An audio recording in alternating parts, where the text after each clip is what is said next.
Hello, welcome to Telugu capital TV. నేను మీ రవి. ఈరోజు మనతో ప్రముఖ హైకోర్టు అడ్వకేట్ శ్వేత గారు ఉన్నారు. నమస్తే మేడం. నమస్తే అండి మేడం, జమ్మూ అండ్ కాశ్మీర్ అసెంబ్లీలో 370 గురించి చర్చ జరుగుతుంది. ఇంతకుముందు 2019లో దీన్ని రద్దు చేయడం ఏదో జరిగింది, మళ్ళీ ఇప్పుడు తెరపైకి వచ్చింది. ఏం జరుగుతుంది మేడం? ఆర్టికల్ 370 ఇంకోటి 35A అనేవి మన ఇండియన్ కాన్స్టిట్యూషన్లో 21 పార్ట్లో ఉన్నాయి. వాటి గురించి డిస్కస్ చేశారు. ఓకే, ఇవి ఏం చెప్తాయి అని అంటే, ఇప్పుడు ఎప్పుడైతే బైఫర్కేషన్ అప్పుడు ఇండియా పాకిస్తాన్ బైఫర్కేషన్ జరిగిందో అప్పుడు రెండు స్టేట్స్ మధ్యలో సీజ్ ఫైర్ అనేది ఒకటి ఒప్పందం జరిగింది అనమాట. అప్పుడులో జమ్మూ అండ్ కాశ్మీర్ వ్యాలీ మహారాజా హరిసింగ్ అనే ఆయన పాలించేవాళ్ళు అనమాట. అయితే ఎప్పుడైతే ఈ రెండు కంట్రీస్ బైఫర్కేట్ అవుతున్నాయో అక్కడ పాకిస్తానీ ట్రైబల్స్ మమ్మల్ని అటాక్ చేసే ఛాన్సెస్ ఉన్నాయి కాబట్టి ఆయన ఏం చేశారంటే వెంటనే అప్పుడున్న ప్రైమ్ మినిస్టర్ జవహర్లాల్ నెహ్రూ గారిని కన్సల్ట్ అవ్వడం జరిగింది. అయితే అప్పుడు జవహర్లాల్ నెహ్రూ గారు ఏం చేశారనంటే, ఫస్ట్ మనం ఒక అగ్రిమెంట్కి వద్దాం. హరిసింగ్ ఏం చేశారు, ఈధర్ పాకిస్తాన్ సైడ్ ఉండాలా ఇండియా సైడ్ ఉండాలా తేల్చుకోలేకపోయాడు. అప్పుడు జవహర్లాల్ నెహ్రూ గారు, మీరు మా సైడ్ ఉండాలి, మేము మిమ్మల్ని ప్రొటెక్ట్ చేస్తాము, కానీ ముందుగా మీరు ఒక యాక్సెస్ అగ్రిమెంట్ అనేది సైన్ చేయాలి అని. అటువంటి యాక్సెస్ అగ్రిమెంటే ఈ ఆర్టికల్ 370. ముందు 306A ఉండేది, దాన్ని 370 చేశారు డ్రాఫ్టింగ్ కమిటీ. ఓకే, దీంట్లో ఏముంటుంది అని అంటే, జమ్మూ అండ్ కాశ్మీర్కి స్పెషల్ స్టేటస్ ఇస్తాము, దానికి ఒక సపరేట్ కాన్స్టిట్యూషన్ ఉంది. జమ్మూ అండ్ కాశ్మీర్ స్టేట్కి మాత్రం ఒక సపరేట్ కాన్స్టిట్యూషన్ ఉంది, అపార్ట్ ఫ్రమ్ ఇండియన్ కాన్స్టిట్యూషన్. మన ఇండియన్ ఫ్లాగే కాకుండా వాళ్ళకి ఒక సపరేట్ ఫ్లాగ్ ఉంది. మీరు ఏ గవర్నమెంట్ ఆఫీసెస్లో చూసినా కానీ మన ఇండియన్ ఫ్లాగ్తో పాటు జమ్మూ అండ్ కాశ్మీర్ ఫ్లాగ్ కూడా వాళ్ళు హాయిస్ట్ చేస్తారు. ఇలా కొన్ని రెస్ట్రిక్షన్స్ అండ్ కొన్ని రెస్ట్రిక్షన్స్ లేని చోట్ల ఏంటి అని అంటే, మనకి ఇండియాకి యాక్సెస్ ఉండే చోట్ల ఏంటి అని అంటే, ఇప్పుడు ఎమర్జెన్సీ టైమ్స్ ఉన్నాయనుకోండి, ఇండియన్ పైన వార్ వేట్ చేసే కండిషన్స్ ఉన్నాయి అనుకోండి, అట్లాంటి టైంలో డిఫెన్స్, ఫారిన్ అఫైర్స్, కమ్యూనికేషన్, ఈ మూడిట్లలో డెఫినెట్గా ఇండియన్ గవర్నమెంట్కి 100% అన్ని అధికారాలు ఉంటాయి. అపార్ట్ ఫ్రమ్ దీస్ వేరే అధికారాలు మాత్రం ఆ స్టేట్కి ఉంటాయి. ఓకే, దానికి ఒక అసెంబ్లీ ఉంది, వాళ్ళు రూల్స్ అండ్ రెగ్యులేషన్స్ చేసుకోవచ్చు, వాళ్ళ ఓన్ లాస్ వాళ్ళు చేసుకోవచ్చు. ఇండియన్ గవర్నమెంట్ పర్మిషన్ తీసుకోవడానికి లేదు. సో ఈ ఆర్టికల్లో ఏమేమి ఉన్నాయో నేను మీకు చెప్తున్నాను. ఓకే, అండ్ ఈ 35A ఏంటి అని అంటే, ఎవరు జమ్మూ కాశ్మీర్ సిటిజన్గా పరిగణించబడతారు అనేది డిఫైన్ చేశారు దాంట్లో. 1954 కన్నా ముందు 10 years నుంచి ఎవరైతే జమ్మూ అండ్ కాశ్మీర్ వ్యాలీలో ఉంటున్నారో వాళ్ళు పర్మనెంట్ సిటిజన్స్గా పరిగణించబడతారు. ఓకే, వాళ్ళకి డ్యూయల్ సిటిజన్షిప్ ఉంటుంది, ఇండియన్ సిటిజన్షిప్ కూడా ఉంటుంది. ఓకే, అక్కడ జమ్మూ అండ్ కాశ్మీర్ సిటిజన్షిప్ కూడా ఉంటుంది. ఈ 35A ఇంకేం చెప్పిద్దంటే, ఇప్పుడు ఎవరైనా ఒక అమ్మాయిని తీసుకుందాం, జమ్మూ అండ్ కాశ్మీర్ వ్యాలీలో ఉన్న ఒక అమ్మాయి, ఆ అమ్మాయి ఇండియన్ని పెళ్లి చేసుకుంది అనుకోండి, వేరే స్టేట్లో ఎవరినైనా ఇండియన్ని, ఆమెకు వెంటనే జమ్మూ అండ్ కాశ్మీర్ సిటిజన్షిప్ రద్దు అయిపోతుంది. ఓకే, అదే ఆ అమ్మాయి పాకిస్తానీని పెళ్లి చేసుకుంది అనుకోండి ఎవరినైనా, ఓకే, ఆమెకి ఆ సిటిజన్షిప్ రద్దు అవ్వదు. ఇంటర్న్ ఆ పాకిస్తాన్ అబ్బాయికి కూడా జమ్మూ అండ్ కాశ్మీర్ సిటిజన్షిప్ వస్తుంది. ఓకే, అలా ఇక్కడ మనం నోటీస్ చేయాల్సింది ఏంటి అని అంటే, పాకిస్తాన్ పీపుల్కి ఈజీ యాక్సెస్ ఉంది జమ్మూ అండ్ కాశ్మీర్లోకి రావడానికి. ఎప్పుడు ఒక వ్యాలీలో, జమ్మూ అండ్ కాశ్మీర్ వ్యాలీలో ఉన్న అమ్మాయిని, ఆ ఏరియాలో ఉన్న అమ్మాయిని, ఆ స్టేట్కి సంబంధించిన అమ్మాయిని పెళ్లి చేసుకున్నప్పుడు. ఓకే, అదొకటి. ఇంకా వీళ్ళకి స్పెషల్ ఎడ్యుకేషన్ బోర్డ్స్ అని ఇప్పుడు యూనివర్సిటీస్ అలా ఉంటాయి కదా, గవర్నమెంట్ ఎస్టాబ్లిష్ చేసేవి, అవి మాత్రమే ఉంటాయి. ఏ ప్రైవేట్ యూనివర్సిటీస్ అక్కడ ఎస్టాబ్లిష్ చేయడానికి లేదు. ఎందుకనంటే ఈ 35A ఏం చెప్తుంది అంటే, రైట్ టు ప్రాపర్టీ ఇండియన్స్కి అక్కడ లేదు. జమ్మూ అండ్ కాశ్మీర్లో రైట్ టు ప్రాపర్టీ అనేది లేదు. ఎందుకనంటే మనం ఏ ప్రాపర్టీ కొనడానికి వీల్లేదు జమ్మూ అండ్ కాశ్మీర్లో. అక్కడ వాళ్ళే కొనుక్కుంటారు, అక్కడ వాళ్ళకే అమ్మేసుకుంటారు తప్ప, మొత్తం transactions with in the state జరుగుద్ది తప్ప బయట కంట్రీస్ నుంచి కానీ మన ఇండియా లోపల నుంచి కానీ ట్రాన్సాక్షన్స్ జరగడానికి లేదు. Business, trade transactions.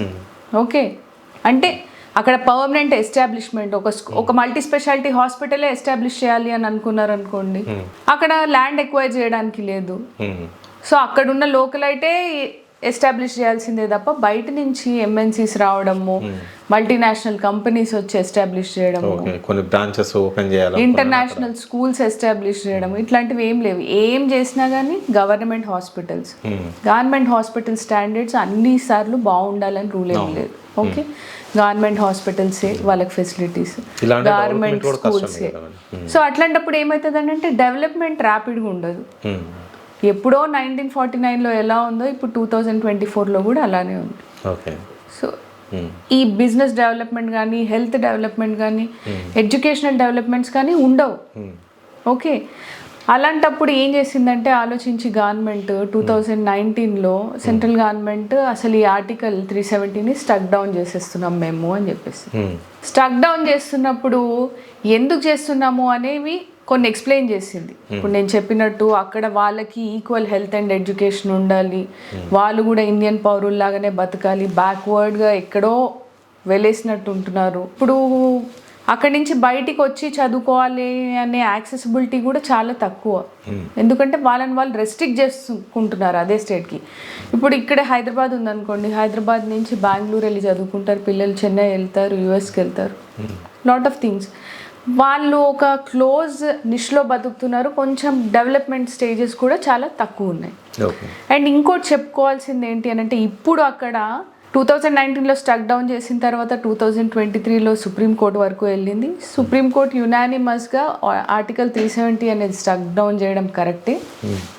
Jammu and కాశ్మీర్ని ఒక యూనియన్ టెరిటరీగా, లడ్డాఖ్ని ఇంకో యూనియన్ టెరిటరీగా డిక్లేర్ చేయడము సమర్థనీయమైన విషయమే అని సుప్రీంకోర్టు కూడా చెప్పేసింది. ఓకే, యునానిమస్గా అప్హెల్డ్ చేసింది ఆ డెసిషన్. ఇప్పుడు ఎలక్షన్స్ జరిగిన తర్వాత జమ్మూ అండ్ కాశ్మీర్లో అక్కడ కాన్స్టిట్యూంట్ అయిన అసెంబ్లీ ఏదైతే ఉందో వాళ్ళందరూ మాకు ఈ ఆర్టికల్ 370 వద్దు, మా రూల్స్ మా లాస్ మేమే చేసుకుంటాము. ఎందుకు వాళ్ళకి ఏంటి లాభం అని మనది గమనిస్తే ఏంటి అని అంటే అది ఒక డిక్టేటర్షిప్ లాగా వాళ్ళు పాలించుకోవచ్చు. ఓకే, అక్కడ ప్రజలు వీళ్ళ వల్ల ఒరిగేదేం లేదు వాళ్ళకి. ఓకే, ఎప్పుడైనా పొలిటీషియన్స్కి ఏదైనా వాళ్ళ యునానిమిటీ ఓవర్ ద స్టేట్, ఆ పవర్, ఆ గ్రిప్ స్టేట్ మీద పోతుంది అని వాళ్ళ భయం. Okay, first thing. ఇంకోటి ఏంటి అని అంటే ఎడ్యుకేట్ అయిపోతారు పీపుల్, డెవలప్మెంట్కి దగ్గరగా వెళ్ళిపోతారు, అప్పుడు మమ్మల్ని తిప్పి కొడతారు అనేది ఇంకోటి. అండ్ ఈ trade, business, accessibility, right to property ఇవన్నీ మనం మళ్ళీ రీగెయిన్ చేసుకోవచ్చు. ఎవరైనా వచ్చి అక్కడ ఎస్టాబ్లిష్ చేసుకోవచ్చు. ఓకే, వాళ్ళు వినిపిస్తున్న వాదన ఏంటి అని అంటే మా స్టేట్లో మేమే బిజినెస్ చేసుకోవాలి, వేరే వాళ్ళు రాకూడదు అని.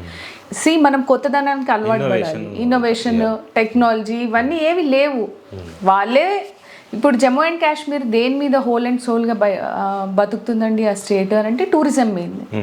ఓకే, అక్కడ హోటల్స్ ఉంటాయి మ్యాక్సిమం, ఆ హోటల్స్ అక్కడ లోకలైట్స్ మెయింటైన్ చేస్తూ ఉంటారు. ఓకే, ఇప్పుడు ఎంఎన్సీస్ కంపెనీస్ లేకపోతే ఈ ఆర్టికల్ 370 తర్వాత ఏమైంది అని అంటే సాఫ్ట్వేర్ అంటే అది ఇంకొంచెం టైం పడుతుందేమో కానీ ఈ హోటల్స్ ఇవన్నీ బయట కంపెనీస్ వచ్చి ఎస్టాబ్లిష్ చేస్తాయి. ఓకే, అది మాకు మెయిన్ దెబ్బ అంటున్నారు. అది ఎంతవరకు సమర్థనీయమైన విషయము అని అంటే అసలు హోటల్స్ గురించి పక్కన పెట్టండి, అక్కడ పీపుల్కి ఒక భరోసా ఉంటుంది. ఇండియన్ గవర్నమెంట్ మనల్ని చూసుకుంటుంది, డిఫెన్స్ ఇవన్నీ మనం వాళ్ళ చేతుల్లో ఉన్నాము, మన పైన అటాక్స్ అనేవి అంత ఈజీగా జరగవు అని. గవర్నమెంట్ స్కూల్స్లో చదువుకున్న వాళ్ళు ఎంతమంది వరకు ఫ్లరిష్ అవుతున్నారు అని అంటే వి డోంట్ నో. అక్కడ మా జాబ్స్ మాకు పోతాయి అని అంటే మీ జాబ్స్ మీకే ఉంటాయి. బయట నుంచి ఎవరు వచ్చి జాబ్స్ చేస్తున్నారు ఇప్పుడు అక్కడ? ప్రీవియస్గా from past the 70 years 80 years కూడా అక్కడ వాళ్ళకి జాబ్స్ వాళ్ళే చేసుకుంటూ ఉన్నారు. అక్కడి నుంచి బయటికి వచ్చిందే లేదు వాళ్ళు.